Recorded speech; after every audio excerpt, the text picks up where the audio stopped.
Hey guys. This is part 2 of What If Naruto Became 12 Years Old Again. Hit like and subscribe if you like this one, and also please check the author in the description. Let's start.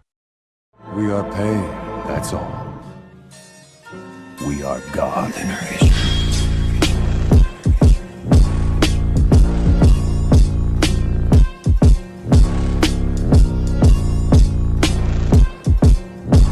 Chapter 8. Time for some training. Hey, should I pull his mask down? What, why? Because then we would finally get to see what he's hiding under there. Naruto, you can't just take advantage of someone like that while they're unconscious. I'm not taking advantage. You want to see it too. I know you do. He felt a hand reaching forward to grab at the fabric, and immediately his senses went into high alert. His hand shot out and grabbed the offender's wrist. Try it again, and you'll be doing D ranks until you're 20, Kakashi threatened, eyes still shut. His student let out a loud nervous gulp before yanking his hand back. As I thought. He painstakingly opened his eyes and saw 2 of his students staring at him with their own, clearly shocked. Good. Sakura was seated behind Naruto, legs folded beneath her properly while Naruto was hovering by him, having escaped the possible wrath of lowering his mask. So that was 2 students accounted for. Now where was the third? Sasuke is taking watch right now, Sakura reported, noticing what he was thinking. We're at Tazuna's house with his daughter and grandchild. You've only been out for a day. Kakashi sighed internally in relief. After the battle they had just endured, he didn't want his genin to be left without guidance for too long.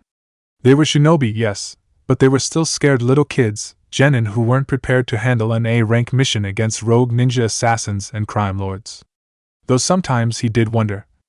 Also, Sakura piped up, bringing him back to the present. We were thinking about that hunter ninja, and how he just took Zabuza. It was really weird. Yes, it was, Kakashi agreed internally. He knew there was something off about that exchange. But he'd been too out of it to realize what. You're right, Sakura, he told her. She perked up at the affirmation. Hunter ninja usually desecrate their mark on the spot. And rarely do they use Samban to kill, as they're more so used as poisoning and for targeting the nervous system. Naruto and Sakura blinked, appearing to take in the knowledge. He continued on. That is why it is my belief that Zabuza may still be alive. Immediately, Naruto exploded in a disbelieving outburst. What? Alive? How is that possible? You checked his pulse and everything. You said he was dead. He barely noticed it, but he saw Sakura refrain from rolling her eyes. Only just. Odd. Saban, when used correctly, can make it appear as if the victim has died. I'll admit that the fake hunter ninja fooled me. Wow, a jonin was fooled, a new voice said, breaking into the conversation. How often does that happen, I wonder? Looking up towards the doorway of the small room, Kakashi spotted Sasuke leaning against the doorframe, looking thoroughly bored. But when he looked closer, he saw a glimmer of mirth twinkling in his onyx eyes. So the Uchiha did have a lighter side. He made a mental note of that. We shinobi aren't perfect, he replied easily. We're only human after all. The Uchiha rolled his eyes, but said nothing. With some effort, Kakashi managed to sit up on his futon, much to Sakura's displeasure. You should be resting, sensei, and beckoned Sasuke in. The boy did as requested and joined them on the floor. Soon all his genin were sitting in a semicircle facing him, ready to hear whatever he had to say. So, as I said before, and I'll repeat for Sasuke, Zabuza is most likely alive. Before any of them could get another word in, he pressed on. But given the nature of how he lost the battle, he'll likely be on bed rest for the next week. Which means Tazuna will most likely not be in harm's way. A sigh of relief escaped all 3 genin. Unfortunately, I will also need about a week to recover from chakra exhaustion. All 3 let out a groan. Fortunately, this also gives you 3 a week to get in some extra training so you're all more prepared for when he does show up again. Naruto was the first one to speak up. So what exactly do you have planned for us, you know? He asked skeptically. Ma, I'm glad you asked, Naruto, I smiled. The 3 leaned in eagerly. I'll tell you what it is. They leaned in further. Tomorrow, had he a camera to capture the expressions they'd made, he would have had it framed and hanging on his wall for the rest of time. He loved messing with them. All 3 of his students were standing around in the clearing when he finally arrived on his crutches. Sasuke was brooding, as usual, Naruto was pacing impatiently, and Sakura was reading one of the books she'd brought along. Well, that one of them was being productive, he thought. Finally! Naruto cried, turning to face him. Are you gonna tell us what we're doing or what? Patience Naruto, he said, waving him off. The blonde merely huffed loudly before folding his arms in a defiant motion. Fine, he sighed. I'll be teaching you how to walk up a tree. Wait for it. Without using your hands. The reaction he got was not the one he was expecting at all. All three of his genins sweat dropped and gave him the most unimpressed looks in the world. More so than the ones he'd given Obito back in the genin days. Really, sensei? Sakura deadpanned. We already know how to do that. What? Last he checked they didn't teach that at the academy. Interesting, he said, trying to play off how surprised he was. You wouldn't mind showing me then, would you? All three seemed to let out a sigh of varying inflection before choosing a tree. And walking straight up it like they were just out for a casual stroll. Okay, not what he was expecting. Nevertheless, he could work around this. How about water walking? He challenged. Surely they couldn't do that, could they? Easy, Naruto declared, flipping back down to the ground. Kakashi felt his eye twitch in annoyance. Good lord, what was with these kids? Alright, fine, he finally said, voice straining. You're going to learn your elemental affinity, and work on perfecting a jutsu that matches that affinity over the course of the next week. I don't care if you already know some. Because at the rate they're going they just might, he thought bitterly. You're going to find a new one and master it. Easy enough, Sasuke said, jumping back to the ground as well. He was followed shortly after by Sakura, who also didn't seem overly impressed with the assignment. Well, we all know our affinities, right? She asked, looking around the group. The boys both nodded. Right, because why wouldn't they know their affinities? Why not have insane genin that can do crazy things like that? What did Kakashi ever do to deserve this?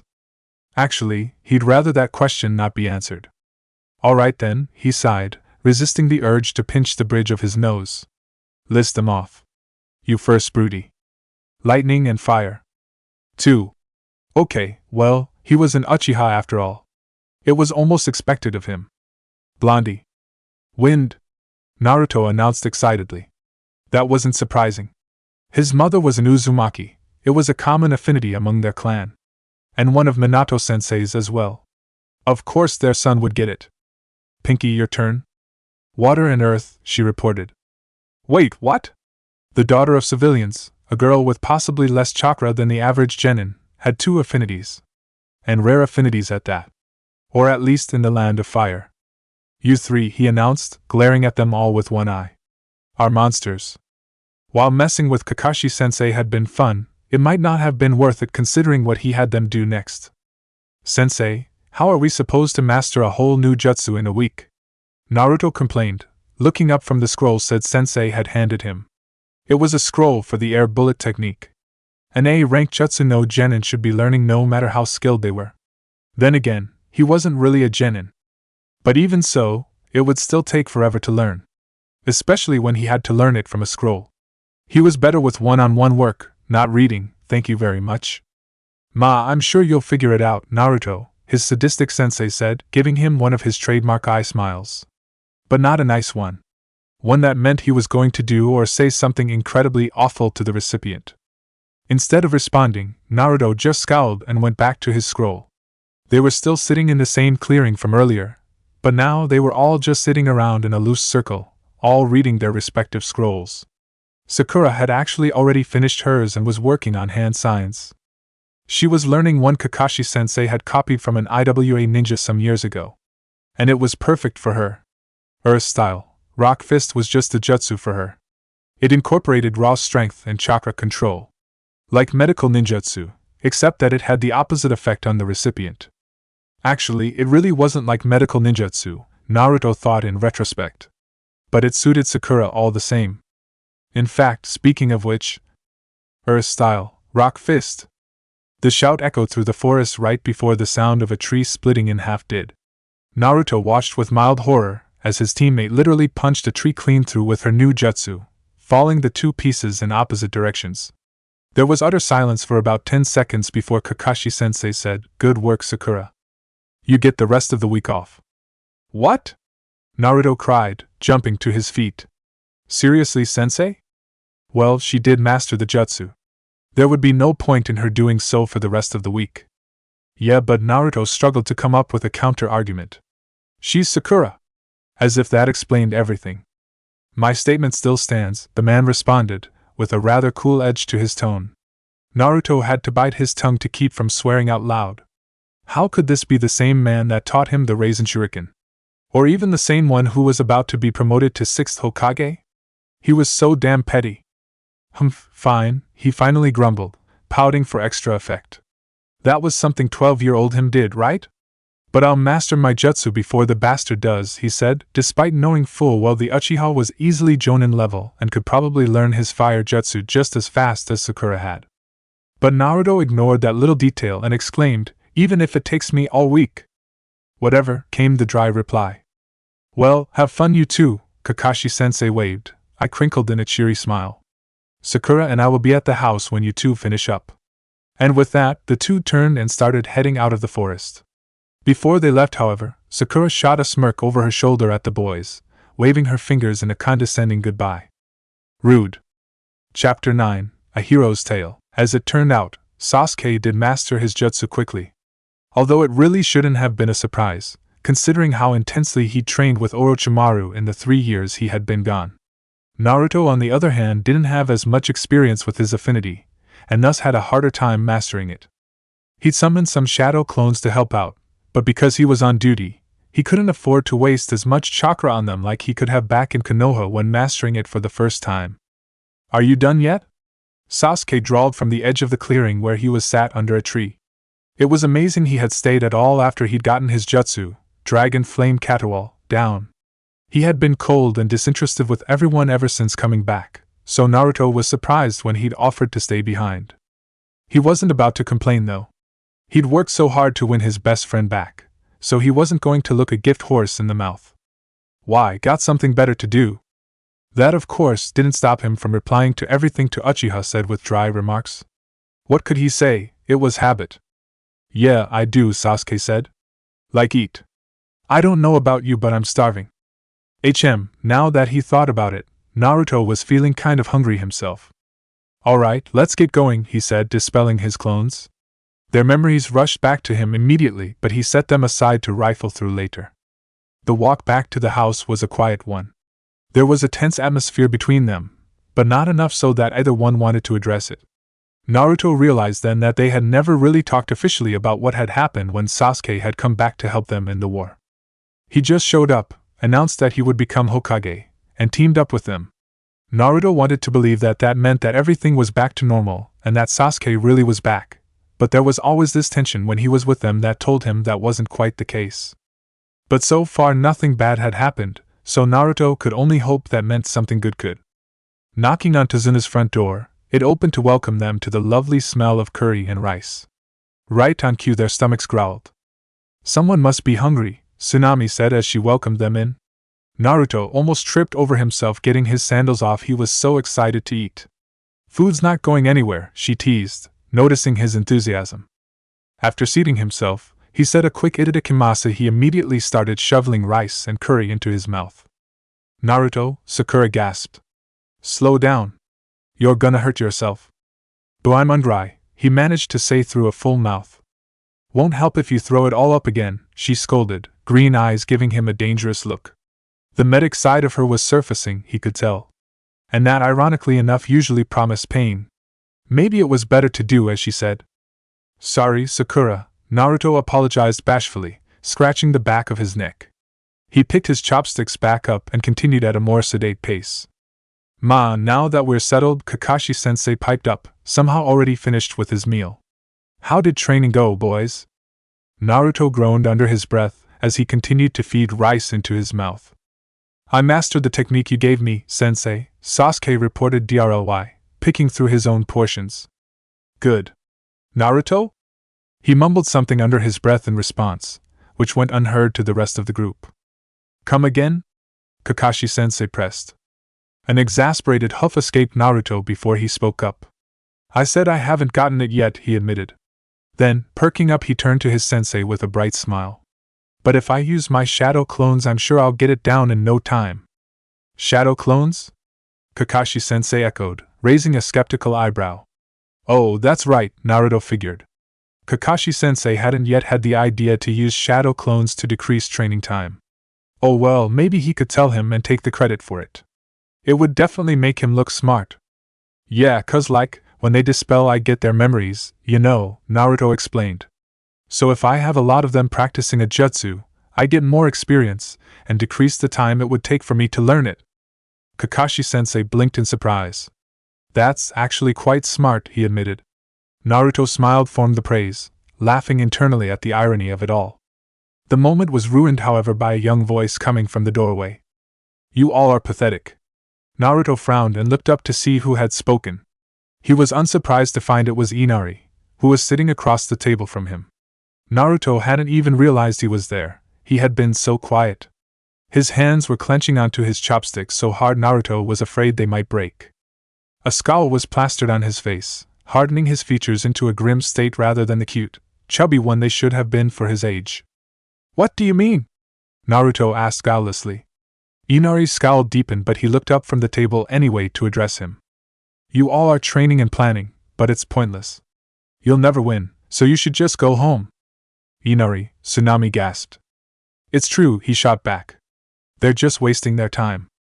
Ma, surely you don't really believe that, Kakashi-sensei spoke up, tone easy and laid back in hopes of de-escalating the situation. We are shinobi after all. It doesn't matter, Gato will just hire better ones to kill you and then us, he shot back. There's no point fighting. Naruto blinked, taken aback by the raw pain in his voice. Of course there is, Naruto frowned. That's the only way you can make a difference. No. He takes everything. You don't know what it's like to live here. You don't know what it's like to lose someone. You don't know our pain. You can never know, so you should just leave. I know exactly how you feel, kid, he thought to himself, memories playing in his mind. Jiraiya's grave, a slashed headband, Konoha destroyed, and 2 names carved into a memorial stone. I know better than anyone. But I'm still fighting because I have to. You'll never beat Gato, you'll just die. Years ago, Naruto would have just gotten mad. He would have yelled right back. Would have acted like the stupid kid he had been. But now. Then that's what we'll do, he said firmly. Inari sucked in a shocked breath, tears halting for a second while he stared up at Naruto wide-eyed. If we die fighting Gato, then we die, Naruto continued calmly, eyes hard and jaw set. In his hands he clenched his chopsticks so hard he thought they might snap. But I won't run from it, because I can't. I have to face threats head-on, because if I don't, then they win and nothing gets better. Pain would have won. His village would have been destroyed. His sensei would be dead. And yeah, you could lose something precious because of it. Like his parents. Like Lord Third. Like Jiraiya. Like Niji. But it's worth it in the end, Because you might win. And that makes it all worth it, right? Inari blinked, unshed tears shining in his eyes. And yeah, kid, he continued. I do know how you feel, and it sucks. I just stopped pitying myself and decided to do something about it. It wasn't exactly the kindest thing to say, but tough love had worked last time, so maybe it would this time as well. Immediately after he said it, Inari's face twisted into an angry scowl, and the boy pushed off from the table and stormed outside, slamming the door behind him. Despondent, Naruto turned back to his rice, hunger forgotten. He figured he wouldn't get through to Inari, but there had been some part of him that had hopped. I'm sorry about Inari, Tsunami apologized. He hasn't been himself these past few months. Ever since. She trailed off, eyes going misty at the memory of her loss. Ever since. Sakura pressed lightly, leaning forward. The 3 of them already knew the story, but it wouldn't do any harm to ask again.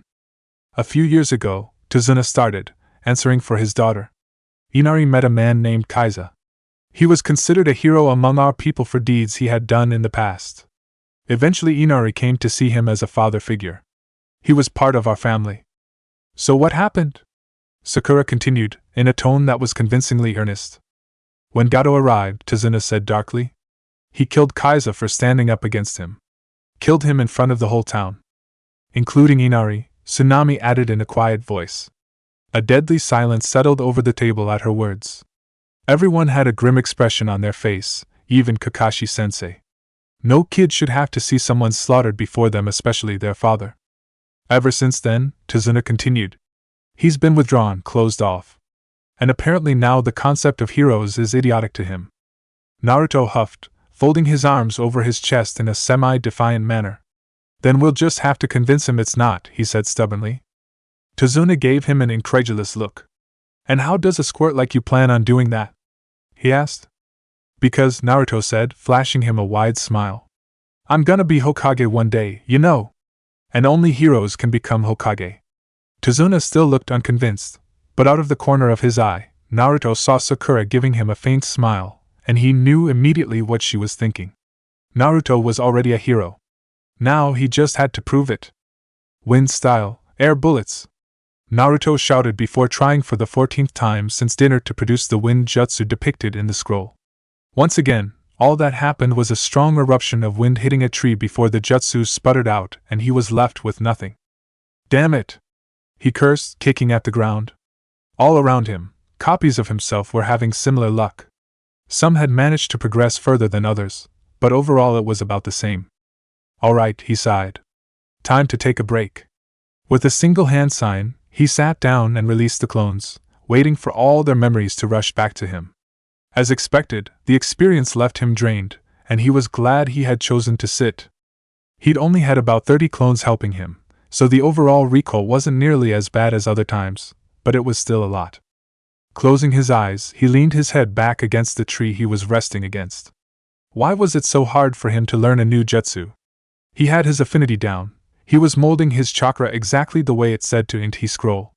So why was he having so much difficulty? Naruto? A new voice said. Naruto opened his eyes and looked up in surprise to see Sakura walking towards him. She was rubbing her bare shoulders to stave off the chilly night air, but the smile she was wearing told him she didn't mind. Hey Sakura, he greeted, pushing himself up into a better sitting position. What are you doing out here? I know how hard you train, she said, sitting herself down next to him. Thought you might need someone to keep an eye on you. Naruto smiled softly, mentally agreeing with her. Did he have a tendency to work himself to the bone? Just promise me you won't try to feed me those mud balls of yours, he teased, earning an indigent squawk from her. They're not mud balls, they're highly nutritional food pills, she exclaimed. Not even Sai like them, he chuckled in response. And he barely has emotions. Oh, shut up, she moaned. Naruto only cackled in response. They sat that way for some time, bickering lightheartedly and laughing at nothing. Until, finally, Naruto piped up. For real though, he said, tone turning serious. What's going on? There was silence on her end for a few moments, filled only by her absently picking at her sleeves. She had only just gotten her new outfit a few days before they left for Wave, so she was still getting used to it. Finally, after some time, she spoke up. It's hard, you know? She said in a quiet voice, eyes staring ahead into the darkness. Being back here. Seeing everyone. But no one recognizes you. A pause. Not really anyway. It's lonely, he agreed. And so weird, she continued, voice strained. I care so much about all these people, people I shouldn't even know, people who barely know me. She let out a frustrated groan and leaned forward to rest her head in her hands. It's all just so confusing. I know how you feel, he said somberly. The pinkette looked up to see his eyes downcast, staring at his feet. The Kyuubi, was all she said. It didn't need further explanation, as they both knew the connotations. Before the Chunin exams, before he tried to rescue Sasuke the first time around, he'd been shunned and secluded because of him being the Kyuubi's Jinchuriki. That pain had faded over the years though, as he gained more friends. But now that they were in the past, he was back to square one. No friends, and spiteful villagers. I'm a hero to Konoha, he said. But they don't even know it. I'm sorry, Sakura said. I wish it could be different. Me too, he sighed quietly. Me too. She didn't say anything, but Sakura scooted over and leaned over until her head was resting on his shoulder in a comforting gesture, hands entangled in his own. It wasn't a romantic gesture, far from it. But it was nice. The two of them alone, just being there for each other. For what it's worth, she whispered softly. I'm glad we have a chance to change things. Even if it means starting all over. Yeah, Naruto agreed, thinking about all those he hasn't lost yet, about everything he had the chance to change. I guess so. Chapter 10, Meetings and Jutsu. Naruto woke up tired and laying on the ground. He pushed himself hard training after his talk with Sakura. She had stayed with him the whole time, watching him and making sure he didn't overexert himself. She'd fallen asleep at some point though, leaning up against a tree. When Naruto noticed this, he took off his jacket and had laid it over her so she wouldn't get cold before going back to training. And eventually he himself had fallen asleep. He was woken up by someone gently touching his shoulder. Opening his eyes, he saw a pretty face hovering over his own, framed by long dark hair. His heart clenched. Haku. Sorry to wake you, he said kindly. But I didn't think you would find it comfortable to be sleeping out here. He stretched out a hand to offer help up. Blinking, Naruto took it and sat up. Off by the trees, he heard rustling from where Sakura had fallen asleep, followed by a startled gasp upon her seeing a stranger so close to them. Good morning, miss, he greeted, smiling in her direction. Hi, she stammered out, trying to figure out who he was. Since she had never really met Haku before, she couldn't place him as easily. I'm sorry for interrupting you two, he said with a smile. I just came out here to gather herbs and found you two asleep. Then, oh, you two are shinobi, he said, noticing their headbands, as if he hadn't already noticed it before. You must be very strong. Yeah, I guess you could say that, Sakura said wearily, standing up to join them on the grass. Naruto's jacket was clutched in her hands now that she was awake, and she handed it back to him upon sitting down. I'm Sakura, and that's Naruto, she greeted, gesturing to him. Who are you? My name is Haku, he replied, giving them both a kind smile. Hi Haku, Sakura said, returning his smile. What kind of herbs do you need? She continued, eyeing Haku's partially full basket. I'm pretty good with medicines, so I might be able to help. Just these, he said, holding up what was in his basket. Sakura glanced at the herbs, her medical experience coming to the forefront of her mind and her features contorting in recognition. She wiped away the look, replacing it with a smile. Ah, I see, she said with just the slightest edge to her voice. What do you need them for? A fleeting spark of recognition flared in Haku's eyes, but he looked back down at the ground to focus on the plants. A friend of mine was injured, I'm trying to help him recover. That's very noble of you to help, Sakura said. He's my precious person, Haku stated simply. Of course I'd help him. Wouldn't you do the same for yours? Sakura blinked, slightly dumbfounded. She had never realized the bond between Haku and Zabuza had been so close. Unsure of what to say, she went back to picking herbs. I would, Naruto stated, jabbing a thumb towards his chest. I'd never abandon my precious people. Haku's smile returned, kindness and warmth flowing back into his cheeks at the boy's words. Is that your dream? To protect them? He asked. Naruto scratched his chin thoughtfully. Was it his dream? In part, he supposed. He'd always wanted to be Hokage. But being Hokage meant protecting everyone. And having everyone be your precious people. I guess so, he shrugged. I've always dreamed of becoming Hokage, and the Hokage protects everyone, he said, reciting his thoughts. So I guess that is my dream. Is it yours? My dream is protect and serve my precious person, Haku replied soberly. Without him, I'm nothing. Off to the side, Sakura frowned. That can't be true, she countered. Your life isn't defined by one person. It's defined by you. Maybe, Haku replied. But it's true for me. Sakura frowned, eyes betraying sadness, but said nothing. What about you, miss? Haku continued. What is your dream? To protect my precious people, I suppose, she said dumbly, still put off by his last answer to her statement. I'm a medic, so I want to save people. Those are both noble goals, Haku told them warmly. I hope you are able to achieve them someday, both of you. A genuine smile, one that made its way to his eyes, appeared on the boy's face. Naruto stuck a thumb out in a thumbs-up gesture, broad smile plastered on his face. I will achieve it, you can count on that. I don't doubt it, Naruto, Haku chuckled. Then, dusting his kimono, he stood up, grabbing his now full basket of herbs. Now I must return to my friend. Thank you both for helping me gather herbs. No problem, Sakura smiled. Hopefully we'll see each other around town. Maybe we'll even get to meet your friend if they're feeling better. She added. They would. 2 days from now. They already knew. Maybe, Haku agreed. Farewell Naruto, Sakura.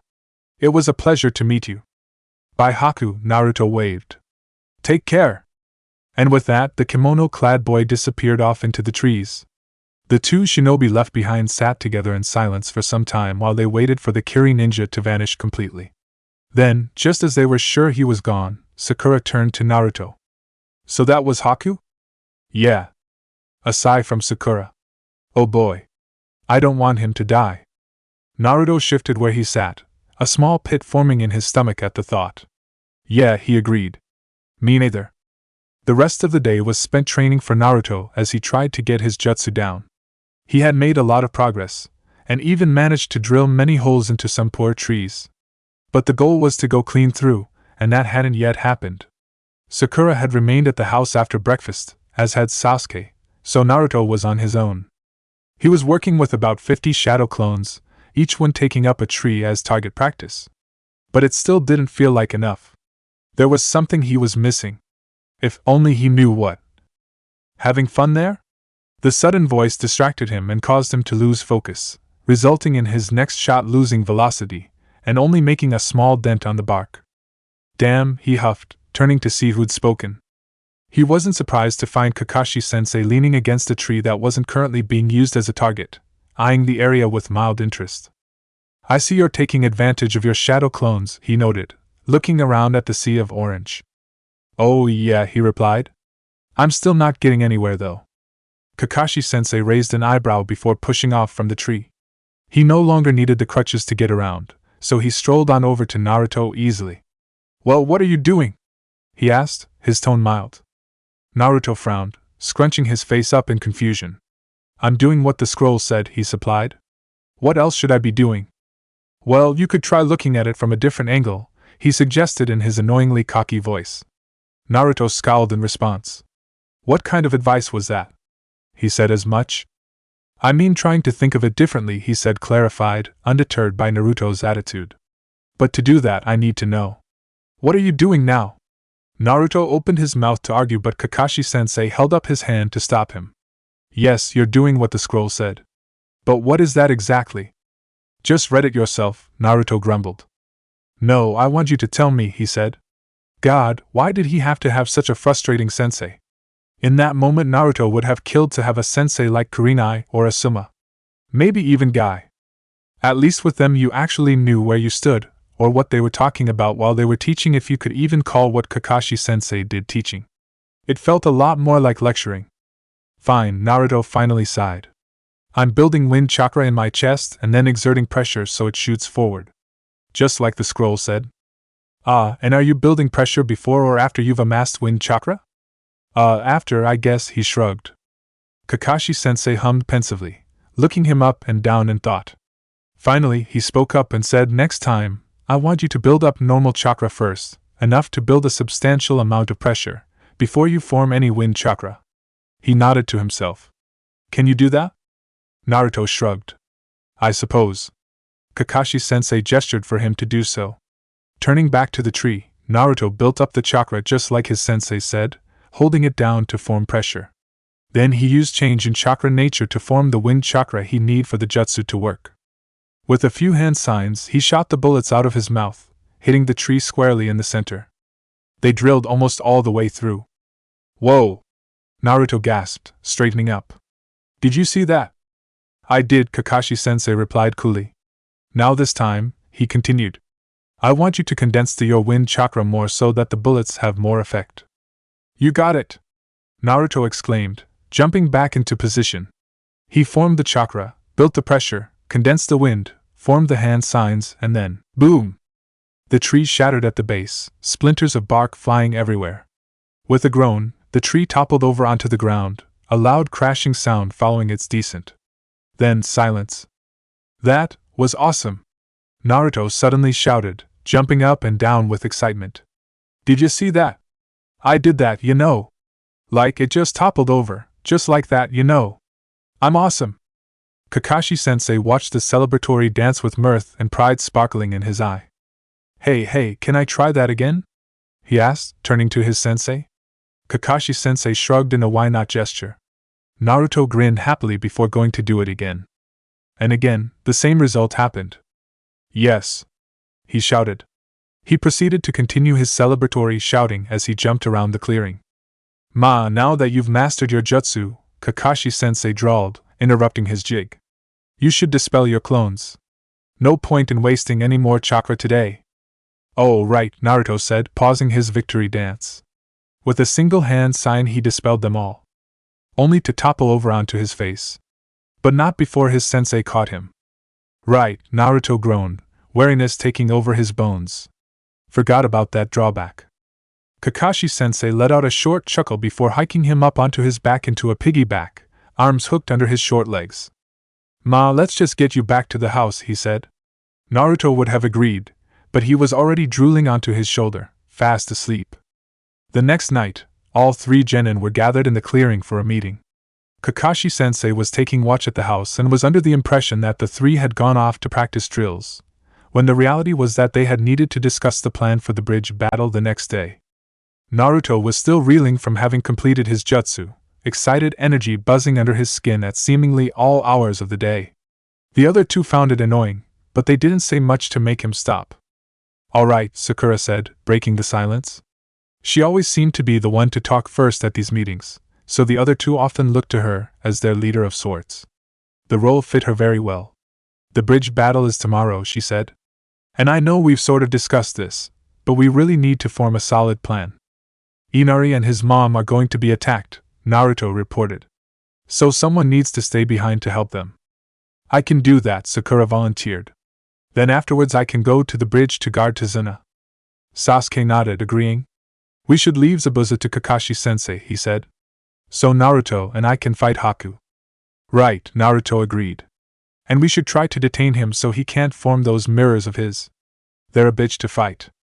Not with my Sharingan they're not, Sasuke said, throwing a satisfied smirk his way.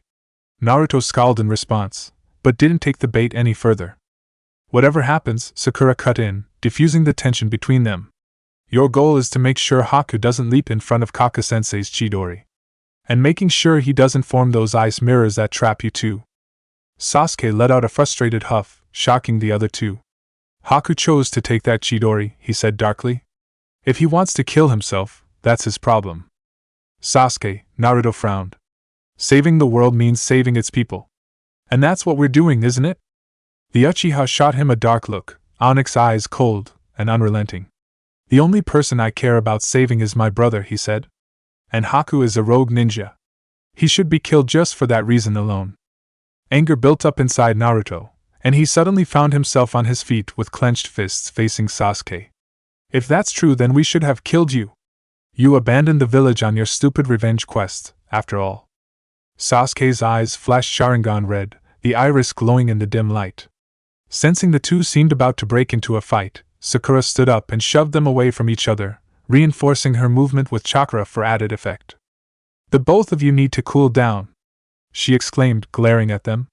We're not here to bicker over what happened in the past. We're here to complete a mission. She spoke, her eyes locked in a staring match with their own. Got it? Naruto muttered something in response while Sasuke remained quiet, but both nodded in reluctant assent. Good, she growled. Now back to the plan. She sat back down and gestured for them to do the same. They complied, however reluctantly. Here's what we'll do when we get to the bridge. Chapter 11, Battle on the Bridge. That morning, the men of Team 7 left Sakura, Tsunami, and Inari behind while they escorted Tazuna to the bridge. They had laid out a plan last night, detailing it and going over it so many times, Naruto felt as though he just studied for one of Irika-sensei's exams all over again.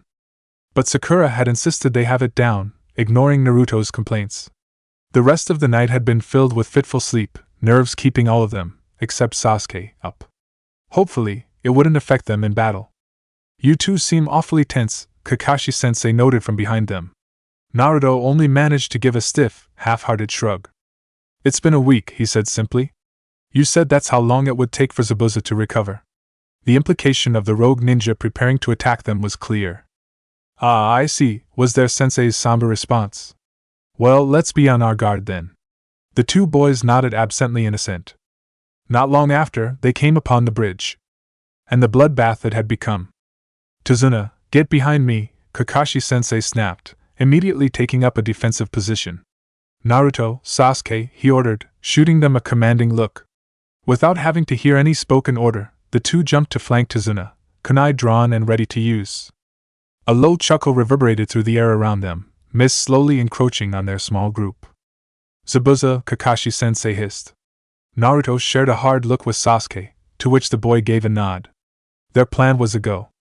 The Kiri ninja appeared a few feet away, stepping out of the mist amongst the bloodbath. Kubikuribocho was resting easily on his shoulder, dripping red from its victims. Good God, Tazuna breathed, taking in the sight. Naruto couldn't help but agree, it was gruesome. But he didn't have time to think about that right now. He had to focus on Zabuza and Haku, wherever he was. I'll ask only once, Kakashi, Zabuza snarled. Hand over the bridge builder, and your little kitties don't die. Naruto noticed his sensei's slight change in stance at the mention of his genin, fist clenching tightening around his kunai, feet spread just a tad further apart. If he had to jump to protect one of them, he'd be ready. Your battle is with me, Zabuza, he growled back. The Kiri ninja scoffed, but hefted his sword off his shoulder anyway, shifting into an attack stance. Humph, as you wish. With that, he rushed forward, sword held up at the ready. Kakashi-sensei immediately ran forward to greet him, kunai up and Sharingan exposed. They met in the middle in a clash of steel and sparks. Not a moment later, Naruto felt a presence behind him and shouted, Sasuke. Sasuke turned and threw his kunai, just barely missing Haku as he tried to kill Tazuna himself. Naruto, now! He cried, rushing forward himself to fight the boy. Naruto summoned up 5 clones, all of them taking up defensive positions around Tazuna as the original ran off to help Sasuke. They'd agreed that even alone, Sasuke might not beat Haku, as the boy could summon his ice mirrors at will. Perhaps having 2 of them be on offense might prevent that. Naruto jumped into the battle when Sasuke aimed a kick at Haku's head. The boy dodged, ducking under it only to head straight into Naruto's oncoming punch. He jolted back from the impact, doubling over in shock. Sasuke took the opportunity to hit him with a basic lightning jutsu, paralyzing him and frying his nervous system. Haku dropped to the ground in a heap, only to melt into a puddle. It had been a water clone. Damn it! Naruto cursed, turning around only to get hit with a round of Senbon in the arm. I do not want to kill you, Shinobi-san, Haku said evenly, jumping out of the way of Sasuke's attack. But I will if I have to. You won't be killing anyone today, Sasuke growled darkly, eyes glowing Sharingan red. His hands flashed through signs quickly before he exhaled a giant fireball towards the boy. Haku somehow jumped out of the way quick enough, landing a good few meters away. Naruto! Sasuke cried. On it! Naruto shouted back, tying ninja wire to some weapons before throwing them straight at their adversary. The shuriken went straight for the boy while the kunai went wide, encircling the area while the invisible wire formed into a net. Predictably, Haku jumped away out of the shuriken's path but was caught by the ninja wire from the kunai. Now! Naruto yelled. Sasuke wasted no time picking up a length of connected wire and running a short lightning jutsu down it, watching with a sadistic smirk as Haku writhed in pain as the current of electricity ran through him. Naruto bolted forward in the hopes of securing him once he'd finished flailing. Hopefully, it wouldn't be hard now that he was actually paralyzed. He slid to a stop next to the boy, sandals slipping on the blood-slickened ground. His hands were on the boy's shoulders when he saw his opponent's hands struggling to move. The shock of seeing someone being able to move at all after a jutsu like that stopped him from recognizing just what jutsu the boy was about to perform. Secret jutsu, he breathed out, voice strained but determined. Crystal ice mirrors. Dread sank in Naruto's stomach like a stone. No, was all he managed to think before Haku disappeared from in front of him into the surrounding mist. Immediately, water was pulled from the air, and Naruto suddenly found himself trapped in a dome of mirrors, all of them with Haku standing to face him. Oh no, he breathed. Before anyone could say another word, a flash flew through the air and a storm of Senbon rained down on the 2 boys. Sasuke successfully dodged it with his Sharingan, but Naruto still received the brunt of the attack. Wincing, he fell back onto the ground, left side covered in needles like a pincushion. Damn it, Sasuke growled, straightening up. Now we have to deal with this. This was exactly what we were trying to avoid. Yeah, Naruto grumbled, plucking Senbon out of his arm as he stood up. Let's just fix this before anything worse happens, the Uchiha ground out, pressing his back to Naruto's, leaving no blind spots for them. My fire jutsus won't be enough to melt these, Sasuke commented, looking around the reflective dome. And lightning might blow our cover if I'm not careful. Good thing I have a wind affinity then, Naruto replied. Sasuke shot him an inquisitive look over his shoulder, as if tempted to ask what he was planning, but ultimately decided against it. Whatever you're planning, he hissed back. Do it quickly. Smiling to himself, Naruto bunched up his sleeves and started gathering chakra in his belly, pressing it down and building up the pressure. He ran through the hand signs he memorized over the last week, then shouted, "Wind style, air bullets." Condensed wind chakra shot out of his mouth at the ice mirrors. They hit, and large cracks spiderwebbed across the surface instantly, reflections disappearing from inside the ones he'd hit. But they didn't shatter. Damn it, he cursed, jumping out of the way of another hail of Saban. The mirror was already mending itself, and Haku's reflection had returned to its surface. We need another tactic, Naruto called. And preferably one that doesn't use your Mangekyo. Well, if I use Chidori, Sasuke growled darkly. Naruto clenched his jaw hard to keep from biting back. Now wasn't the time for arguing. I could use my clones, he offered. If all of them focus a wind jutsu on one mirror, it should crack, he pointed out. You saw what only one of me did. And you could use your Sharingan to make sure he doesn't hit me before I do it. But what after, genius? The Uchiha shot back, throwing a kunai to deflect more Saban. He's too fast. If we try to leave, he'll stop us. If you use one of your wind jutsu on my fire jutsu, he won't be able to get us. Yeah, and he'll be dead because of it, Naruto argued, trying to duck another blow from a lightning-quick Haku. He felt something sharp cut into his side anyway and hissed out a silent curse. How about we just try it my way, K? When he received no reply from Sasuke, he took it as permission. Forming the hand sign, Naruto summoned 5 shadow clones, wasting no time to jump into the wind jutsu after. All 6 Narutos aimed at one of the mirrors, readying the jutsu. They all struck, compressed chakra hitting one mirror and shattering it with a loud crash. The pieces fell to the ground, bursting into small silvery shards at the impact. They'd done it! Before he could take a step forward, he heard a sharp gasp behind him. Whirling around, he saw Sasuke with one of his own kunai stabbed into his shoulder, Haku standing behind him. He had somehow managed to sneak up from behind him. Move and your friend dies, Haku threatened, tone dark and serious. The split second it took for Naruto to remember Sasuke was in no real danger and could have easily gotten away, only letting it happen because of shock was a split second too long. Haku took advantage of this, and immediately Naruto found himself with Saban sticking out of all his major nerve endings. The pain was incredible, and even worse was the numbness that ran through his body right after. He dropped to his knees, legs no longer able to hold him up, and his hands scraped themselves on the rough stone when he tried to stop his fall. You idiot! Sasuke shouted. He yanked the kunai out of his shoulder and went to stab Haku, but he'd already disappeared into the mirrors. Fuck! Another hail of Saban came down, which just barely missed Sasuke. The next time Haku went flying to other mirrors, Sasuke shot blistering hot fire jutsus at him. But even with his Mangekyo he never managed to get in a good shot. This continued for nearly a minute before finally, he let out a ferocious growl. Fuck this, he shouted before running through a series of hand signs Naruto knew by heart. He was planning using Chidori. No! He cried, just as the sound of chirping birds filled the air. Lightning chakra read Sasuke's hand in a deadly, deafening current. The killing intent radiating from him was enough to make the breath freeze in Naruto's throat. Sasuke, no! He cried from the ground. Sasuke ignored him and rushed towards the mirrors, Chidori chirping madly in his hand. At this point it didn't matter how fast Haku was, with Sasuke's Sharingan, he wasn't going to miss his target no matter what. He was going to kill Haku. Then saw something out of the corner of his eye that froze all the blood in his body. Kakashi-sensei was on the ground, Zabuza Momochi standing above him, sword raised for a finishing blow. He could see Sensei's hair was streaked with red from an obvious blow to his head. He didn't look to be able to move out of the way of the swordsman's blow. He was going to die. Kakashi-sensei was going to die. Haku was going to die.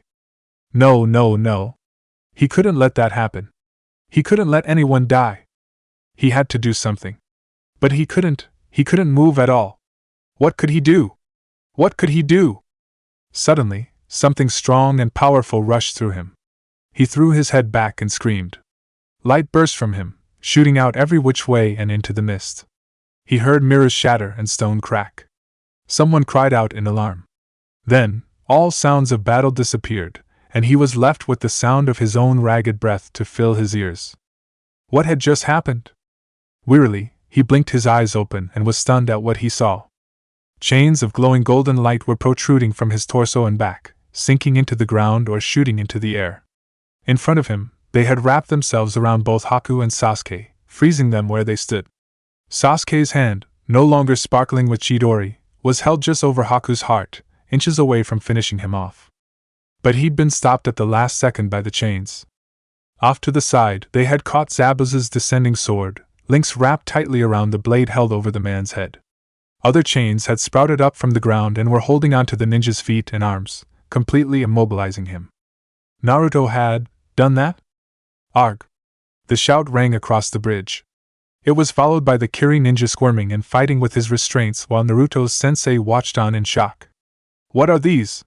Zabuza cried out in frustration. Naruto couldn't even answer that. Naruto!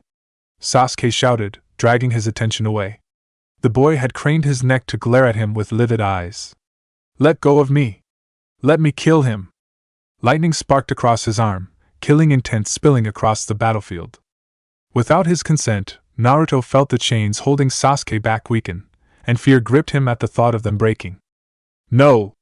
The shout came from a new voice, and suddenly his vision was filled with pink and red as Sakura burst in front of him. Without pausing, she sent her first sailing right into Sasuke's head, the resounding crack echoing across the bridge. The boy slumped to the ground, unconscious. Not wasting a second, Sakura drew back again and jabbed something at Haku, too fast for Naruto to see. Blood spurted from his neck, and he fell down in a heap. No! Naruto cried. Haku's mask cracked upon his impact, splitting in two and falling to the ground. His face was bared for the world to see, lifeless eyes staring ahead into nothing. Dead. Naruto couldn't believe his eyes. Sakura had just killed Haku. Sakura! Turning her head ever so slightly, Sakura met his eyes and winked. Wait, why? Frowned, Naruto's eyes trailed down her arm and stopped when he saw what was clutched in her hand. An empty vial of blood and a syringe. A syringe she had filled with a sedative this morning. Naruto's eyes widened in realization. Haku was alive! Out of the corner of his eye, however, he saw Zabuza staring at the sight with wide, bewildered eyes, not recognizing the scene for what it really was. Recognizing the moment as the perfect distraction, Kakashi-sensei kicked out hard at Zabuza's legs, forcing them to buckle under him. The Kiri ninja dropped his sword from the shock of it, and quickly Kakashi-sensei was standing above him with his head in a headlock, right hand flashing with lightning which was pressed against his neck. Try to get up, Kakashi-sensei growled under his breath, Chidori held against his throat. See what happens. Zabuza wisely remained to stay still. A silence permeated the air on the bridge for a long moment, tense and stifling. In that time, Zabuza's eyes were trained solely on Haku's body, unwavering in their intensity. The four of them left standing were breathing hard, Naruto most of all. The chakra chains he'd created still clung to Zabuza and the now unconscious Sasuke, a golden glow emanating from them. It was almost beautiful if the scene before them all wasn't so horrific. Finally, unable to sustain the strain of them, the chains released, thus breaking the silence around them. They unraveled themselves from Zabuza and Sasuke's forms and zipped back into his body, sinking into his flesh as they'd never been there in the first place. Gasping, Naruto fell onto his hands as a sudden wave of exhaustion came over him. Immediately Sakura rushes over to him, grabbing him by the arms and helping him up. He was numb and tired and bone-weary but didn't have long to focus on it as a new presence had made itself known. Zabuza Momochi, someone sneered. How pathetic are you, being beaten some teacher and his brats. Naruto looked up to see Gato standing near the end of the bridge, and a massing of criminals behind him, all holding some type of weapon. They all looked ready for a fight. I knew it was a good idea not to pay you, Gato continued, a devilish smirk on his face. Would have been a waste if I had. And what's that supposed to mean? Zabuza asked darkly. Gato let out a loud laugh in response. As if I would have actually paid you. You a rogue ninja. I never planned on giving you a cent. Naruto could see from where he was leaning against Sakura the dark look that passed over Zabuza's face. He knew that look. It meant someone was going to die. Kakashi, Zabuza said in a light tone. It seems my contract is at an end. You are no longer my enemy. Slowly, Kakashi-sensei released his hold on the rogue ninja, Chidori fizzling out. It would seem so, he agreed. My sword, please, Zabuza drawled. Eyeing him for a long moment, Kakashi-sensei ever so reluctantly handed it over. Gato's face fell when he realized what was happening. You're going to regret that, dickhead, Zabuza growled. His fist tightened around the hilt of Kubikuribocho the same moment the crime lord gulped in fear. Gato stepped back behind his hired thugs, fear creeping into his voice, and said, "Kill them all." His men let out a war cry and rushed forwards across the bridge, weapons held high in a manner that was supposedly threatening. Under his wrappings, Zabuza with a bloodthirsty grin took off to meet them. The first few to meet him were the first to die. Kubikuribocho swung in a wide arc, slicing through the whole first wave. Screams of pain were followed by blood and guts spilling onto the bridge. Weapons were dropped on the ground, followed by bodies. More came after. Very quickly, startlingly quickly, almost all the thugs were down, butchered, bashed, or some other variation of being sliced open. Now only Gato was left. Realizing his chances of surviving, Gato turned and bolted for the end of the bridge, desperate to get away from the bloodthirsty rogue ninja. "Ah, not so fast," Zabuza rasped, shooting after him. He flickered away only to reappear before Gato. The man didn't even get a chance to scream before Zabuza lifted his leg and kicked the man in the chest, sending him sprawling. He landed on his ass with a heavy thump. Hefted his sword, Zabuza gave the man one final glare before he brought it down. It sliced cleanly through his neck, decapitating him instantly. Then it was silent. The smell of blood permeated the air with its sickening, warm scent. There were at least 30 bodies now littering the ground, adding to the already dead builders that came before. Both the smell and sight would have made a younger Naruto gag, but as it was, he was almost used to it. Next to him, Sakura was keeping her composure cool and collected. The sight of a body or the smell of blood was nothing new to her. She didn't even blink. Zabuza stood over the body of Gato with Kubikuribocho resting between the crime lord head and his neck. Blood was pooling out of the body, slowly forming a thick red puddle at the rogue ninja's feet. It was a gruesome sight to behold. "It seems your reign of terror is at an end," he growled in his low, raspy voice. Gato's body remained motionless. "I guess you won't be needing your money now." "Zabuza," Kakashi-sensei called out from across the bridge. "You're not going to take all of it for yourself, are you?" Zabuza turned to give him a sneer, eyes narrowed in thinly veiled detest. "What does it matter to you?" he replied. "These people are living in poverty because of the money Gato took from them. Surely you can leave some for them," his sensei continued, keeping his voice lighter for diplomacy. "My kill, my cash," was all Zabuza said, picking his sword up from the ground before turning away. "Now, if you'll excuse me, I have some money to collect." Naruto watched with abhorrence as Zabuza walked away, right past Haku's body and the rest of the assembled group. He didn't even spare a glance at his apprentice. It was sickening. "You can't be that heartless!" Naruto suddenly cried out. Zabuza stopped in his tracks before turning, the Jonin leveling him with a hard look. "What was that, brat? You're just going to take all that money from these poor people?" he continued, anger at the injustice coursing through him. It sent energy coursing through him that he didn't even know he still had. Gritting his teeth, he pushed himself up off the ground onto his legs, still numb from Haku's senbon. Sakura let out a squeak of protest, but he waved her off, facing off with the Kiri ninja instead. "You're just gonna let these people suffer? And leave Haku? He's your apprentice, and you're just gonna leave him?" "Shut up, brat," Zabuza growled. "You don't know anything." "Yes, I do," he shouted, fists clenched at his sides. "No one's cold enough to do that. No one's that cruel. Haku cared about you, fought for you, and you're just gonna leave him here?" "Shut up, brat," Zabuza snarled from afar. "He's dead. In the shinobi world, that means useless. And I have no use for useless things." "You can't mean that," Sakura gasped. "He would have given his life for you. And he had, in another time." "Yeah, you ungrateful dick!" Naruto shouted. "You don't get to lecture me about my own tool." "But he's not your tool," Naruto shot back. "He looked up to you, he protected you, he admired you. You were his precious person, his reason for living. He was willing to die for you. Shut up, brat. Zabuza shot back in a hoarse voice. No! You were his whole world and you don't even care that he's dead. I said shut up. The wave of killing intent that followed his words left Naruto stunned into silence. But what was even stunning were the tears streaming down Zabuza's face. I know, kid, he said softer this time. So shut up. Naruto blinked, taken aback.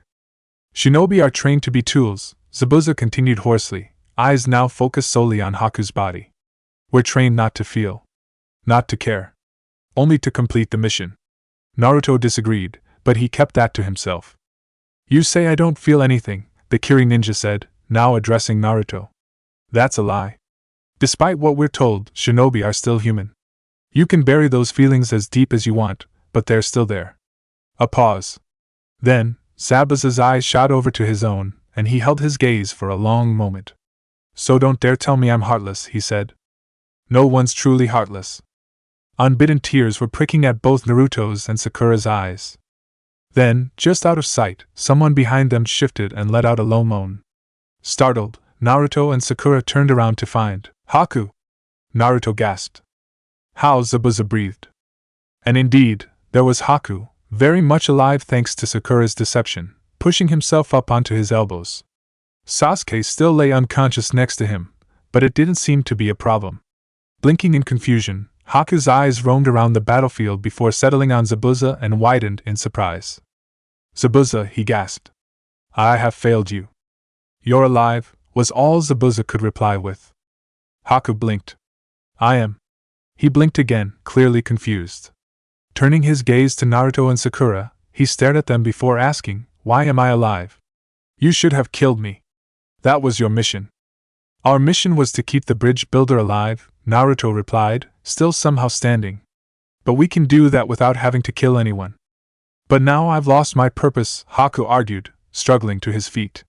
He was still weak from the sedative Sakura injected him with, and thus only made it into a kneeling stance. I have failed my master, Zabuza. You should have killed me. Hey, Naruto shouted. You heard it yourself, my dream is to save all my friends. I can't do that if one of them wants to die. Haku blinked in startlement, taken aback by his words. Even Zabuza was startled into silence. You said you hoped I would achieve my dreams, Naruto continued. Well, help me do that by staying alive, you know. Haku could only stare on in bewilderment. Friends? He managed, brown eyes blown wide. Naruto let out a short, slightly pained laugh. Now that all the excitement was over, fatigue was starting to creep up on him. His numb legs were shaking from the effort of trying to keep him up, reminding him of all the needles sticking painfully out of his body. Yeah, friends, you know? It was all he managed to get out before his vision swam and suddenly turned to black. The next thing he knew, he was pitching towards the ground. Chapter 12, Repercussions. Consciousness came slowly to Naruto. It was fuzzy at first, like a heavy blanket draped over his senses. But slowly it was lifting, and he became more aware of his surroundings. There were waves outside, and the sound of wave crashing against surf woke him further. Where was he? The last thing he remembered was, right, Haku. He hadn't died, and neither had Zabuza. Relief flooded through him as he lay on what was presumably a futon. But what had happened afterwards? After he had passed out? Had they left? Had Kakashi-sensei gone and finished him off? He didn't know. The sound of pages turning caught his ear, and slowly, he cracked an eye open to see who it was. Welcome back to the waking world, someone drawled from across the room. Naruto blinked and rubbed at his eyes, propping himself up on an elbow to see who had spoken. He was met with the sight of Kakashi-sensei propped up against the wall with his book, reading. Or he had been, Naruto noted once he noticed his eye was on him rather than the pages. Kakashi-sensei, Naruto croaked out, throat surprisingly dry and, despite the gravelly edge, voice questioning. Kakashi noticed and set his book down so as to give the boy his full attention. You've only been out for 2 days, he said, answering Naruto's unspoken question. 2 days? He echoed in shock. Yes, chakra exhaustion tends to do that to a person, was his sensei's almost snide remark, almost snide, because there was still concern in Kakashi-sensei's voice and in his statement. But still, it was a little jarring to Naruto, who had only experienced severe chakra exhaustion 2, maybe 3, times in his life. And those times were limited only to intense training and going all out in a fight. And he hadn't really gone all out with Haku. Not even close. Noticing his confusion, Kakashi-sensei explained. "Do you remember the chains you summoned on the bridge?" he asked. Naruto frowned, recalling the memory. He had been confused and surprised by them, but hadn't really put a lot of thought into it. There had been more pressing issues at hand.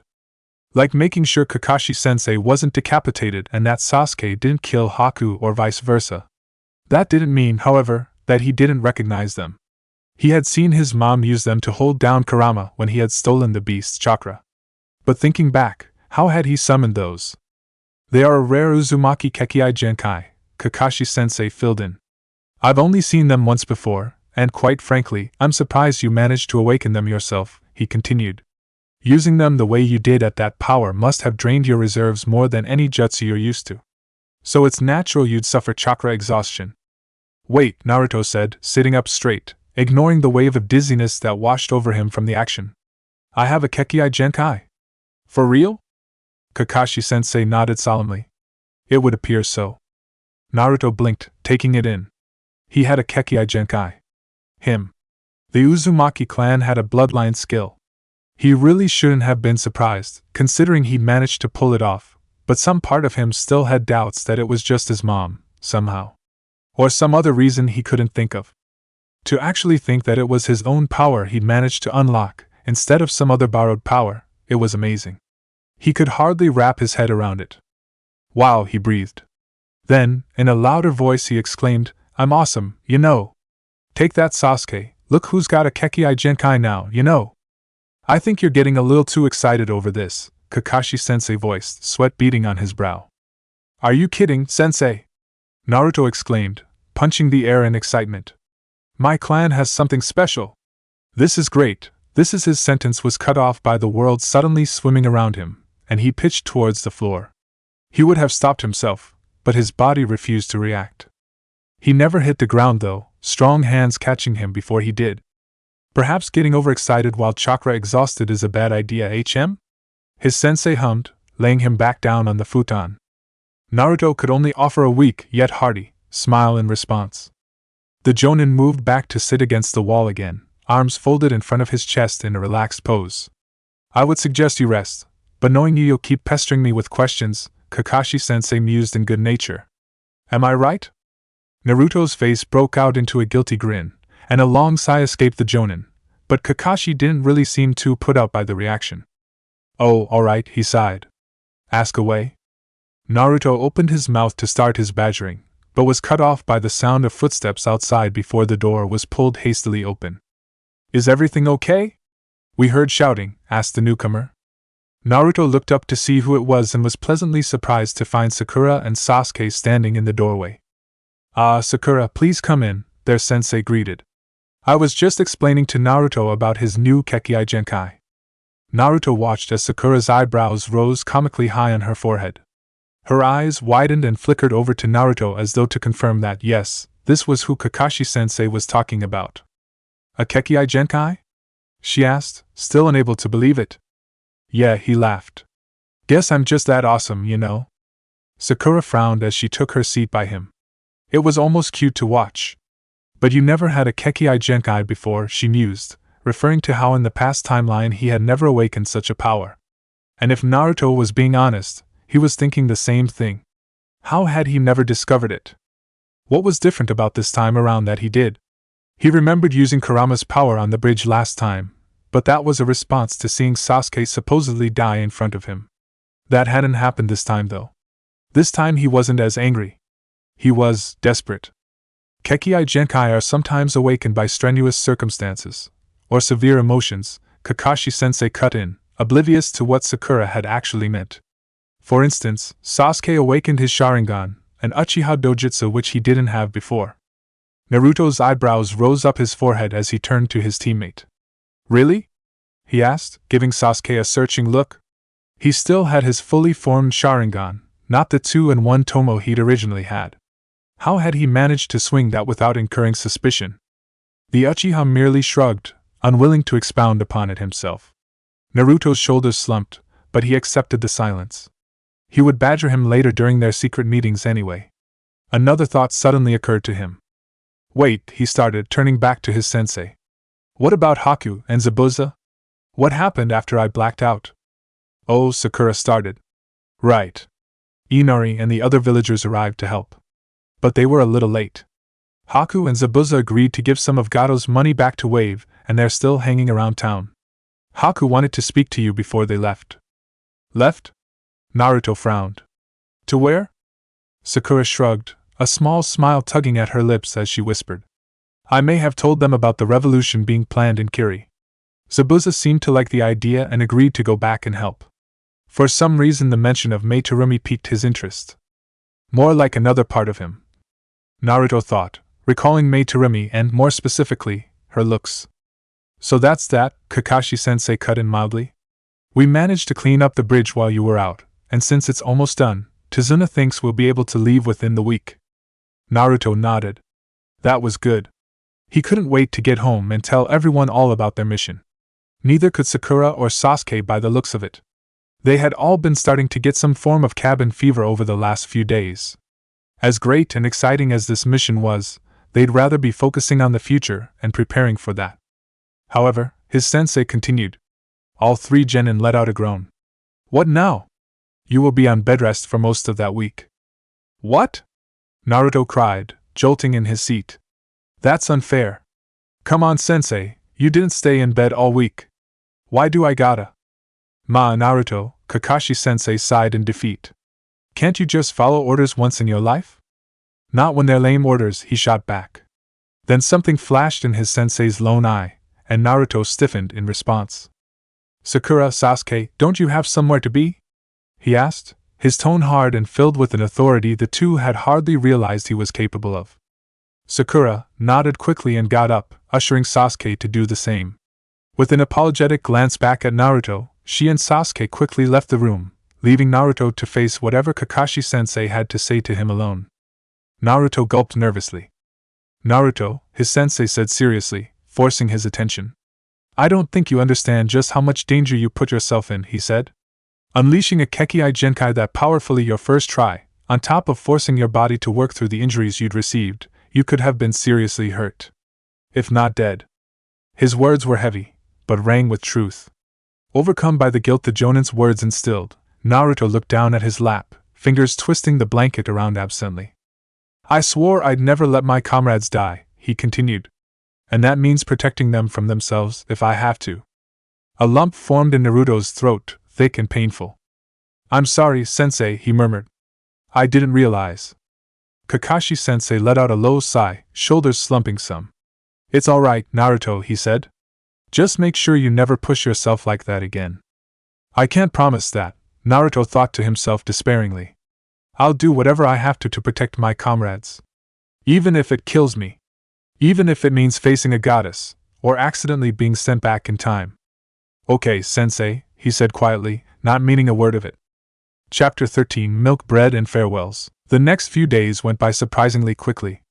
Naruto found that he really was exhausted, and spent much of the first 2 days sleeping. Of course, when he was awake, he was being badgered by Inari for awesome stories and asking to be shown the cool chains his grandpa had talked about. Naruto had done the best to tell him stories, but when it came the second request, suffice to say, Kakashi-sensei's threatening glare quickly closed that option down.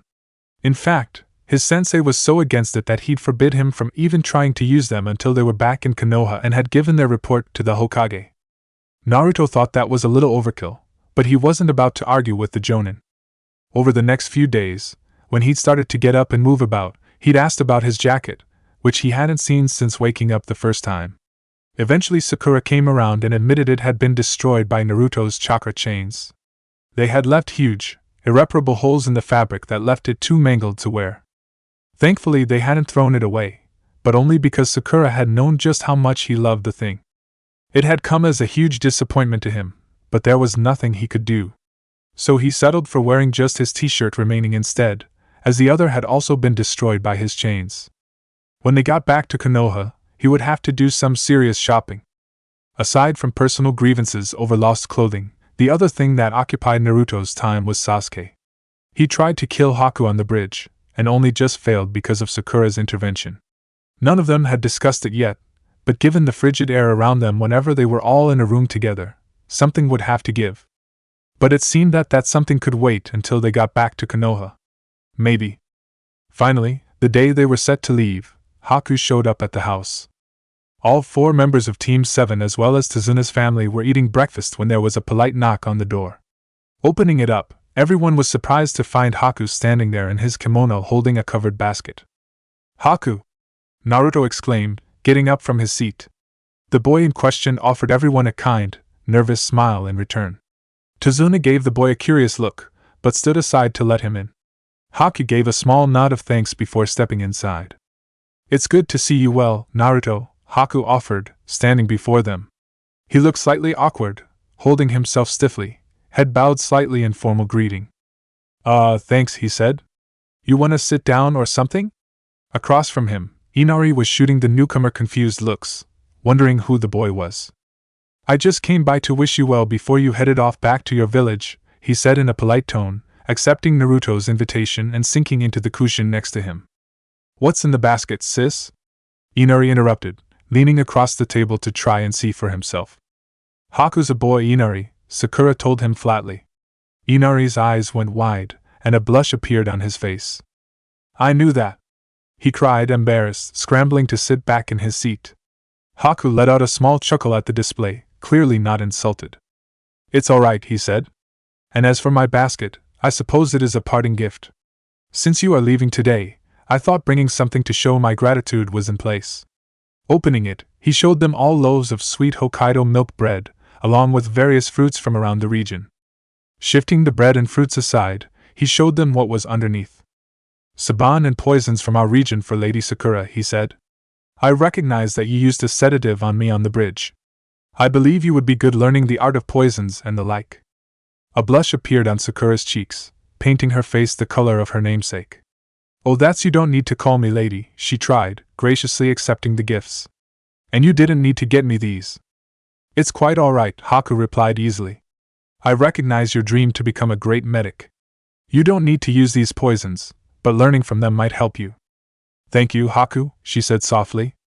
"Wait," Naruto cut in. "Why are you doing this?" There was a moment of silence from Haku before he responded. It looked as though he were collecting his thoughts, trying to make sense of them in his head before sharing with the world. Finally, he said, "On the bridge, you called me your friend. I've never had a person to call a friend before." Naruto blinked, surprised. "I've been alone my whole life. Lord Zabuza was the first one to make me feel like my existence mattered, but I cannot call him a friend. He is my master, and that is all." "I'm sorry you've been so alone, Haku," Kakashi-sensei said from the side. Haku nodded in acknowledgement. "Well," Naruto said, shifting slightly where he sat, "I'm glad you're not so alone now. I know how awful that is." Haku returned the comforting words with a soft smile, eyes twinkling with gratefulness. "You also helped me realize something I never had before," Haku continued. "Without Zabuza, I thought my existence meant nothing. You helped me realize there is more to having a dream than just existing." "So, what is your dream?" Naruto asked. Haku gave them all a smile. "My dream is to help Lord Zabuza achieve his dream of peace within Kiri. Even if I fail to protect him, I can still go on to help realize that dream. That is my goal." Naruto smiled widely. Out of corner of his eye, he saw Sakura do the same. Even Kakashi-sensei looked pleased. "I'm glad," Naruto said. "I hope you can achieve your dream." Haku's smile softened before he replied. "And I hope you do as well, Naruto. I hope to one day see you become Kage of your village." Naruto grinned widely. "You bet," he said. And he would. He definitely would. Saying goodbye to Tazuna and his family involved more tears than Naruto remembered. Mostly from Inari. The boy wouldn't stop bawling all the way to the bridge, and clung to Sakura when they were all saying their goodbyes. Apparently when she'd saved them she'd left quite an impression. "You gotta teach me those cool moves of yours someday," Inari managed to say through sobs as he hugged Sakura within an inch of her life. "Of course," she tried, sweat dropping. "And Naruto!" he cried, finally breaking away from the poor girl. "I'm gonna become a hero someday, just like you." Ha, I don't doubt it, Naruto chuckled, ruffling the boy's hair through his hat. I bet you'll become super strong too someday. Just like your grandpa. The boy just burst into tears again. But they were happy tears, so it was all right. Well, Tazuna said, interrupting his grandson's sobs. I wish you all a fair journey back. Thank you, sir, Sakura nodded.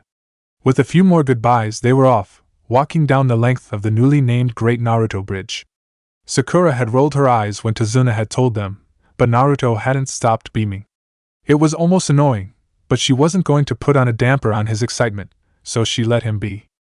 It seemed the other had the same idea, as neither had spoken up against the blonde.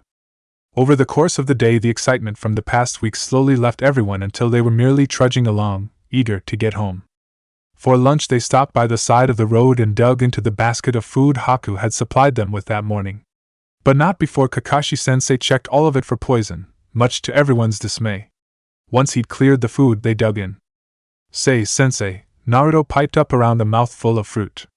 Kakashi-sensei, who had already finished eat and had returned to reading his book, hummed to show he was listening. What do you know about chakra chains? He knew his sensei had been his father's student, and as such, had to have known his mother and maybe even something about her Kekkei Genkai. It was a long shot, but Naruto was desperate to know anything about his heritage. Ma, I can't say I'm an expert, his sensei drawled. But I do know a little. Yeah? Naruto pressed. The ruffle of pages sounded before he replied, supposedly giving him a moment to think. It's a very powerful form of sealing, so to speak. It keeps the ending immobilized, and are near impossible to break. Unless you're a bijou, Naruto thought to himself, remembering when Kurama had snapped his mother's chains when Naruto had stolen his chakra. So how is that a form of sealing? Sakura asked from the side, propping herself up on her elbows. Ma, I'm just repeating what my sensei told me, Kakashi-sensei said, giving them an apologetic eye smile. He knew more about the Kekkei Genkai than anyone. Did he have it too? Sakura asked dumbly, knowing full well that Minato Namikaze did not, in fact, have the Uzumaki Kekkei Genkai. No, but he was close with someone who did, he said, and left it at that. So Naruto started again. How rare is the Kekkei Genkai? How awesome am I for having it? You know, Naruto, Kakashi-sensei noted slyly. Most people are subtle when fishing for compliments. Sensei, Sakura chuckled. When has Naruto ever been subtle? Ma, that's true, Kakashi-sensei hummed. Naruto frowned despondently. It was true, but he shouldn't say it. He was supposed to encourage growth as a sensei, not ridicule. Hey, Naruto moaned. Instead of a reply, Kakashi-sensei gave him one of his signature eye smiles, complete with annoying smugness to boot. We're getting off topic, Sasuke cut in, finally joining the conversation. He was sat some distance from the group over by a tree, half a roll of sweet bread in hand. As much as I don't want to hear Naruto brag, I am interested in learning about his Kekkei Genkai. Naruto shot him a confused look, completed with a raised eyebrow and head tilt. Since when had he been so interested? Ma, fine, Kakashi-sensei said with a sigh. Although I don't know what there is to tell that I haven't already said. Well, how about how it's used? Sakura suggested. You must know that, at least. Kakashi-sensei seemed to think about it for a bit before responding. While he was thinking, an almost somber look flashed across his eye. It looked painful, but it was brushed aside almost immediately. Naruto couldn't even be sure that he'd seen it, it was so fast. Well, the way I saw them used was for containment and barriers. Defensive, if you will. When did you get to see it? Sakura pressed, fascinated. The Third Shinobi War, he replied coolly. I must have your guy's age at the time, so I can't remember specifics, sorry. He didn't sound all that sorry. Just sad? Well, Naruto tried, slightly disappointed. How many could they use? How long could they use them? How did they use them? Do you remember that? He made a point not to say she, as that would have tipped his sensei off that he knew just who exactly the last Uzumaki in the village was. Slow down, Naruto, Kakashi-sensei said with a soft chuckle. I'm sorry, but I really don't know that much about them. Naruto's shoulders drooped in disappointment. Dismayed, his sensei spoke up again. Perhaps when we get back to the village you can ask the Hokage, his sensei tried, uncertainty just barely coloring his voice. I'm sure he'll be able to tell you more. Twisting his lips, and though Naruto mulled over what Kakashi-sensei had said, he was right, that maybe Lord Third knew more about his Kekkai Genkai than anyone else in the village, but for some reason he doubted that he would willingly open up about it. The man had hardly ever spoken of his parents, even in the abstract. Asking about his mother, even if indirectly, would surely not end well. Yeah, I guess you're right, sensei, Naruto said anyway, trying not to convey his doubts. He had a feeling the Jonin heard them anyways. Hey, Sakura said lightly, bumping his shoulder playfully. Even if Lord Third doesn't know anything, we'll find as many scrolls on it as we can. Even if it takes a bit. Right, Sasuke? The other boy let out a HN but didn't seem disinterested in the idea. Naruto smiled. He really did have the best friends. Chapter 14, Kakashi's Conviction. Ugh, finally, Naruto moaned, stepping through the gates of Konoha.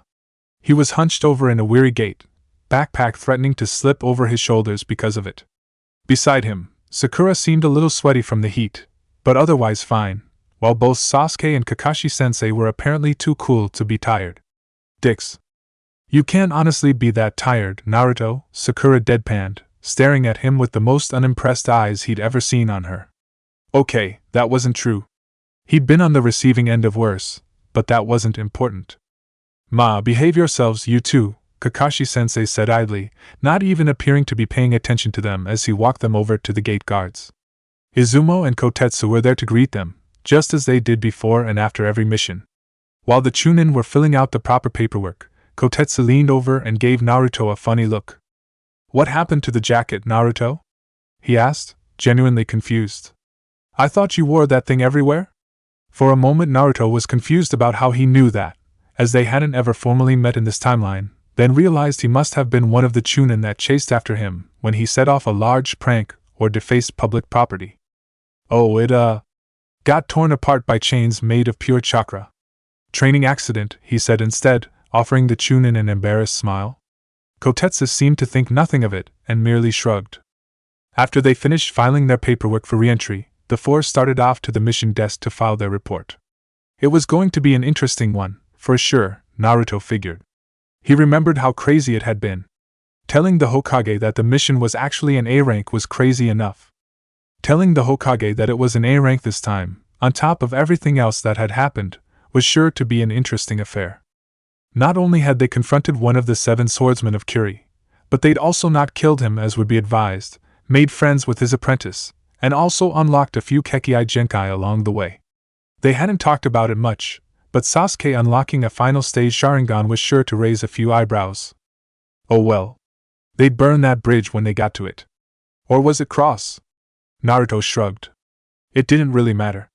The point was that they'd do what they did best when that time came. Wing it.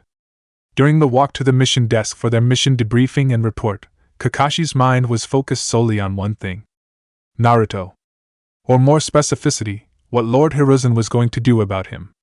The boy had unlocked an amazingly powerful and rare Kekkai Genkai and had thousands of questions about it that Kakashi couldn't answer. While he knew more on the subject than most people, he was far from being considered an expert. So on that front alone he wanted Hiruzen to take charge and step up. Then on the other hand Naruto must surely be dying to know about the last Uzumaki to have them. He'd want to know all about them, as he'd never met another one of his clan before. Unfortunately, Kakashi couldn't give him what he wanted. Another reason he wanted Hiruzen to deal with his little Jinchuriki. Of course Kakashi wanted more than anything to tell him all about it. To answer any questions he might have. Questions about his clan, his predecessor, anything. Naruto deserves to know about his heritage. But when his heritage is an S-class secret, there was little Kakashi could do. Sensei? You okay? Kakashi blinked, taken out of his reverie by the very genin he'd just been thinking about. Looking down at Naruto, he was met with concerned blue eyes. Eyes that seemed a little too old for the face they belonged to. Just lost in thought, he said easily, brushing him off. Naruto frowned at the response, but accepted it nonetheless. Kakashi watched his student turn back around and was reminded painfully of how close he'd come to losing him. Back on the bridge, when he'd seen golden chains erupt from the dome of mirrors, it was like he'd seen a ghost. And when the boy had crumpled to the ground, he'd been terrified he'd lost him. That after these years he'd failed at the one thing he'd swore he'd never do again. Lose a comrade. The sight of his sensei's son, lifeless on the ground, was almost too much. He hadn't yet grown close to the boy, not like he had with his own team in the past, but the protective instinct was still there, as was the memory of kind blue eyes and bright smiles from his sensei. When he rushed over to check his pulse and found it going strong, and when Sakura informed him his was just chakra exhaustion, he could have fallen to his knees in relief. But he didn't. He was a jonin, and he had to stay strong for his students. So he had. For 2 days until Naruto woke up. When the boy had immediately started shouting about how cool he was, Kakashi finally let himself relax. Of course, he had immediately forbid him from even trying to use his chakra chains again. Naruto had been put out, but seemed to have understood his reasoning. Kakashi was glad. He didn't feel like getting into another argument over it again. Now that they were back in the village though, Kakashi had a sneaking suspicion that the boy would spend every waking moment trying to master them, and obviously exhausting himself in the process. Geez, he really needed adult supervision. In a striking moment of panic, Kakashi came to the startling realization that he was the adult's supervision. That was a horrible idea, he thought to himself, inwardly cursing Hiruzen for ever forcing this responsibility on him. Whatever, he would figure it out. He always did. With a sigh, Kakashi settled for going back to reading Ika to distract him while they made their way to the mission desk where he was sure to be chewed out by the Hokage. After a long retelling of events and explaining how their mission had turned from a C rank to an A rank, much to a certain Chunin's chagrin, Lord Hiruzen finally let out a long sigh. Upon arriving, Iruka had immediately asked Naruto where his jacket was, as the boy wore it everywhere. With a frustrated sigh, Naruto had explained it had been destroyed by a jutsu before the 3 genin had launched into their tale of how the mission went. Finally they were finished, and neither Hokage nor Chunin seemed entirely thrilled by it. With his hands clasped in front of his face, Hiruzen gave Kakashi an accusatory stare, as if to say, "And you allowed this?"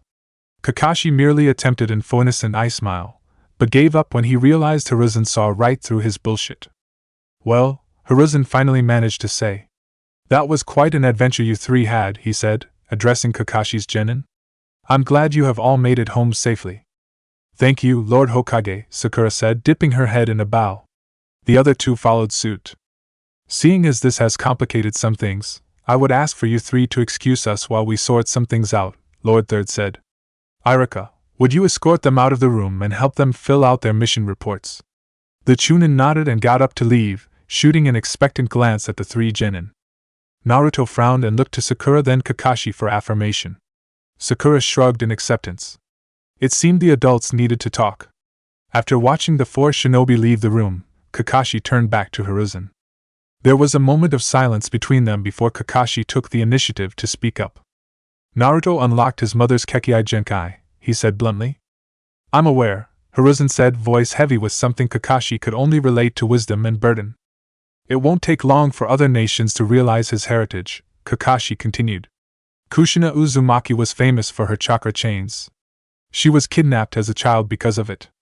Hiruzen remained silent. "One way or another, Naruto will find out. And when he does, he'll have questions." It was a threat. Kakashi was never of the mind to keep Naruto's parents' secret from him. The boy deserved to know the man he looked up to was his father, and how his parents were heroes to the village. On the other hand, he did see the reasoning behind it. Minato and Kushina had many enemies. Enemies who'd be glad to get their hands on their child. But now that he was a full-fledged shinobi, there was no reason to continue keeping it from him. And that was what Kakashi was getting at. "You suggest telling him," the Hokage surmised. Kakashi only gave a small nod in response. "I'm sorry, Kakashi, but I cannot advise that course of action. It is far too dangerous." Anger boiled inside Kakashi as he listened to the man. "He'll be in danger regardless," he argued, forcing his voice to stay level despite the emotion inside him. "How long do you think it will take somewhere like Kumo or IWA to figure out who he is? And Uzumaki with chakra chains is already enough to get him put in bingo books by the time he makes Chunin. And Uzumaki with a striking resemblance to the 4th Hokage will be immediately put under scrutiny," Kakashi argued. "It doesn't matter if you tell him, he'll already be a target. It would be better to prepare him for that than send him out into the world blind and hope for the best." Kakashi watched as Hiruzen silently contemplated his words. The pensive look on his face betrayed nothing, as was expected from him. But to Kakashi it just frustrated him. He couldn't tell if his words had swayed the man or not. Eventually, the man unclasped his hands and leveled the Jonin with a firm look. "I appreciate your thoughts, Kakashi," he said. The tone set the Jonin on edge, and his metaphorical hackles rose. "But I must disagree. He's far too young now. He shall remain in the dark until the proper time comes." A sigh. "I'm sorry, but it will have to wait." Clenching his teeth, Kakashi forced himself not to show any anger or frustration at the order. That was no excuse. Despite his anger, Kakashi schooled his features into something resembling respect to the Hokage.